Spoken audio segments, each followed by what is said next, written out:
జమ్మూ కాశ్మీర్ ఎంత సుందరమైన ప్రదేశమో, ఇంకో పక్క అంత డేంజర్ ప్రదేశం గూడా. ఎప్పుడు ఏం జరిగేది తెలవది. ఎట్నుంచి ఎవ్వలి ప్రాణాలు పోతాయో తెలవది. ప్రకృతి రమణీయతకు పెట్టింది పేరైన జమ్మూ కాశ్మీర్‌కు ఉగ్రవాదం అనే చీడ పురుగులు పట్టి ఆ సౌందర్యాన్ని నాశనం పట్టిస్తుంది. ఆ ఉగ్రవాదుల డెన్నులు చూస్తే సినిమాలల్ల విలన్ల డెన్నులు గూడా పనికిరావు గట్లున్నయి. ఇది జమ్మూ కాశ్మీర్ లో ఓ ఉగ్రవాదుల డెన్ను. మామూలుగా చూస్తే ఇల్లు లెక్కనే అనిపిస్తున్నది కాదు. ఆ రూమ్ లో కబోర్డ్లు ఉన్నాయి. ఆ కబోర్డ్లు వెనక పొంటి ఏమున్నదో చూడరిగా.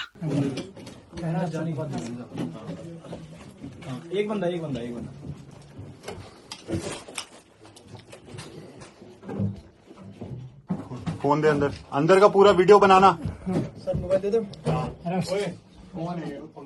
पूरा है हाँ पूरा चारों चारों अंदर जा जाते जा सकते जाओ सर अंदर हाँ राइट राइट राइट आगे जा 2 कदम आगे जा राइट घूम जा हाँ जा अंदर वहां से చూసిరా, కబోర్డ్ వెనక పొంటి పెద్ద కన్నమే ఉన్నది.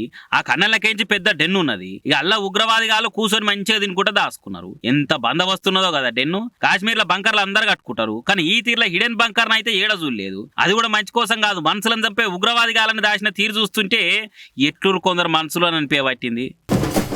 రాజమండ్రి మాజీ MLA come social media star Margani Bharat అన్న మస్తు ఫాలోయింగ్ ఉంటది. అన్న అపారమైన మాటలతోటి మస్తు మంది ఫ్యాన్స్ సంపాదించుకుండు. హీరోగా హిట్ కాకపోయినా పాలిటిక్స్ లో ఒక్కసారి హిట్ కొట్టిండు, రెండోసారి ఫట్ అయిండు ఈ మాజీ పవన్ ఫ్యాను. ఇప్పుడు అదే భరత్ అన్న పవన్ సార్ మీద ఎట్లా పాయరమొలక వస్తుండో చూడురి. వంకపాటి మాజీ ఎంపీ కమ్ మాజీ పవన్ ఫ్యాను మార్గాని భరత్ అన్న టీడీపీలకు మస్తు సలహాలు ఇస్తున్నాడు. టీడీపీ నేతలు డిప్యూటీ సీఎం పవన్ కళ్యాణ్ ను గౌరవించాలి, వీలైతేనే గుడి కట్టినా తక్కువే అని అంటున్నాడు. పవన్ ఫ్యాక్టర్ వల్లనే ఏపీలో టీడీపీ కూటమి గెలిచింది, లేదంటే డక్అవుట్ అయ్యేదని అనుకొచ్చిండు. తెలంగాణకి సంబంధించి ఉప ముఖ్యమంత్రి వర్యులు బట్టి విక్రమార్క గారు వచ్చారు. మరి ఆంధ్రప్రదేశ్కి సంబంధించి ఉప ముఖ్యమంత్రి వర్యులు శ్రీ కొనిదెల పవన్ కళ్యాణ్ గారిని ఎందుకు ఆహ్వానించలేదో నాకైతే అర్థం కాల. మరి ఎందుచేతనంటే ఆ గౌరవం ఇవ్వాలి. ఇవాళ తెలుగుదేశం పార్టీ ఎన్డీఏ ప్రభుత్వం అధికారంలో ఉంది అని అంటే అది 100కి 99 మార్కులు పవన్ కళ్యాణ్ గారికి ఇవ్వాలి. ఎందుకంటే ఆయన యొక్క తిరిగిన విధానం కానీ, లేకపోతే ఆయన కమ్యూనిటీకి సంబంధించి పాలరైజేషన్ కానీ, లేకపోతే ఆయన ఫ్యాన్ బేస్ కానీ, ఇవన్నీ కూడా కొంత యాడ్ ఆన్ అయింది, చాలా మటుకు యాడ్ ఆన్ అయింది. మరి ఆయన్ని నెగ్లెక్ట్ చేసి నిన్న మీటింగ్ జరిగింది. ఇది ఎందుకంటే మొత్తము ప్రపంచవ్యాప్తంగా ఉన్న తెలుగువారందరూ కూడా ఈ మీటింగ్ యొక్క సారాంశం గురించి వెయిట్ చేశారు. మరి అక్కడ ఏమీ కనబడలే.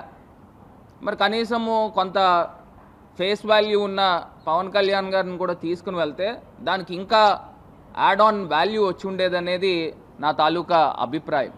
పవన్ లేకుండా పవర్ లేదు కాబట్టి ఆయన గుడి కట్టాలన్నట. అంతేకాదు, మొన్న 2 రాష్ట్రాల సీఎంలు మీటింగ్ పెట్టుకురు కదా, ఆ మీటింగ్ కు తెలంగాణకు ఉప ముఖ్యమంత్రి బట్టి విక్రమార్క సార్ వేయిండు.